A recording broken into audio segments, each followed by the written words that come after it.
પૂર્વ કચ્છના પોલીસ વડા સાગર બાગબાની ઉપસ્થિતિમાં 550 જેટલા આરોપીઓ જે ગંભીર ગુનાઓ કર્યા છે તેમને ઇન્ટ્રોગેશન માટે બોલાવી અને કડક સૂચનાઓ આપી હતી કે હવે પછી ગુનાઓ થશે તો તેમની સામે મિલકત જપ્ત સહિતના કાયદાનું પાલન કરવામાં આવશે।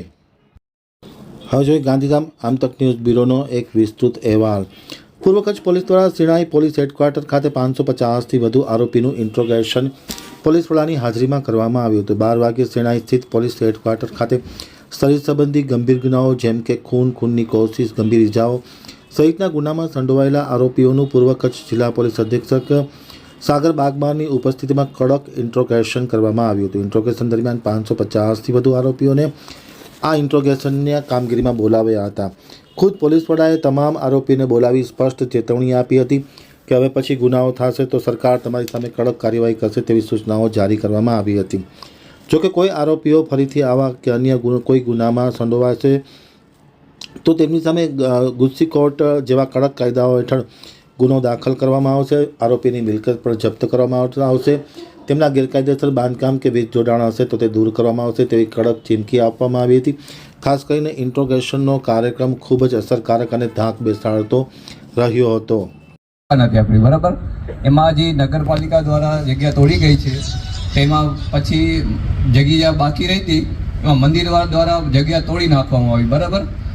મંદિર દ્વારા જગ્યા તોડી નાખવામાં આવી રાતોરાત જેસીબી બોલાવીને એમાં મારકૂટ થઈ એમાં મારા ઉપર ને મારા પપ્પા કેસ થયો બરાબર ને સામે પક્ષવાળા અમારા પાસે મારકૂટ કરી મંદિરવાળા બાપુ છે દેવેન્દ્રગીરી કરીને એના છોકરો છે એક ગઢવીભાઈ હતા એનો છે એ બધા થઈને અમારા સાથે મારકૂટ કરી બરાબર ને એ લોકોના પક્ષનું આટલામાં કોઈ નથી આવ્યું ને અમારી જગ્યા અમારા બંને પાર્ટી વિરુદ્ધ ગુનો દાખલ ગુના છે અમારા માથે મારકૂટ કરી અમારા કારણે વિડીયો છે સબૂત છે અમે 25 વર્ષથી ધંધો કરી છે બરાબર અમારા સાથે મારકૂટ કરી અમારા ઉપર જ કેસ રાખી દેવામાં આવ્યો ને એ લોકોના મંદિરમાં જે છે ક્યારનો બનાવ છે હમણાં જ 2025ના 9મા મહિનાનો બનાવ છે બરાબર સામેવાળા પક્ષમાંથી કોઈ કાંઈ આવ્યું નથી। તમારા પક્ષમાં કેટલા આરોપી હતા? હું ને મારા પપ્પા છે સામેવાળામાં કેટલા આરોપી હતા? સામામાં અમે 3-4 નામ લખાયેલા બરાબર છે એ મંદિર ભારતના ગાંધીધામ રેલવે સામે છે ઉમાના ને એ લોકોના પક્ષનો કોઈના એક જ ઉપર અમે નામ લખાયા હતા 4 આમાં બરાબર કે અમારા માથે 4 જણાએ મારકૂટ કરી એમાંથી શું છે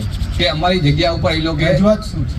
રજૂઆત તમારી કહેવાનો મતલબ એમ થાય કે સાહેબ કે અમારી જગ્યા ઉપર એ લોકો મારકૂટ કરી બધું એફઆઈઆર થઈ ગયું બધું થઈ ગયું તો એ લોકો ઉપરથી કાંઈ કાર્યવાહી નથી થઈ અહીંયાથી ચેક કરાવી ને આ બધું થઈ ગયું છતાં એ લોકોના પક્ષ અહીંયા કોઈ નથી। શું નામ છે? આનંદ દામજી બારોટ, પોલીસ સ્ટેશન અંજાર। ક્યારનો ગુનો છે તમારો?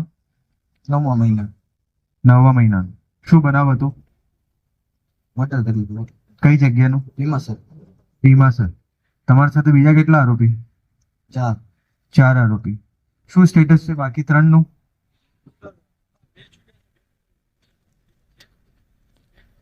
જે પૂર્વ કચ્છ જિલ્લા પોલીસ દ્વારા જે આરોપીઓ જે લોકો સતત ગુનાહિત પ્રવૃત્તિ સાથે જોડાયેલા હોય એવા અલગ અલગ ગંભીર ગુનાઓના આરોપીઓને આજે જિલ્લા પોલીસના હેડક્વાર્ટર ખાતે બધાને ભેગા કરવામાં આવ્યા છે અને એ લોકોનું ઇન્ટ્રોગેશન પણ કરવામાં આવી રહ્યું છે।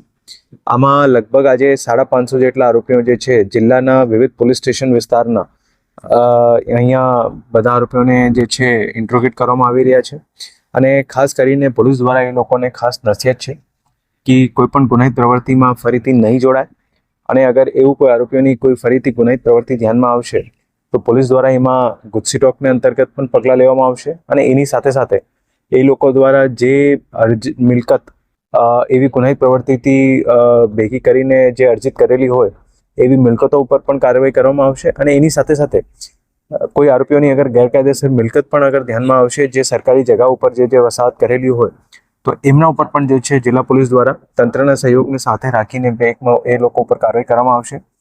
પોલીસનું આમાં એક સ્પષ્ટ સંદેશ છે કે લોકો પોતે જે છે શાંતિમાં સહયોગ આપે અને કોઈ પણ એવી ગુનાહિત પ્રવૃત્તિ જે છે એ લોકો સાથે જોડાય નહીં।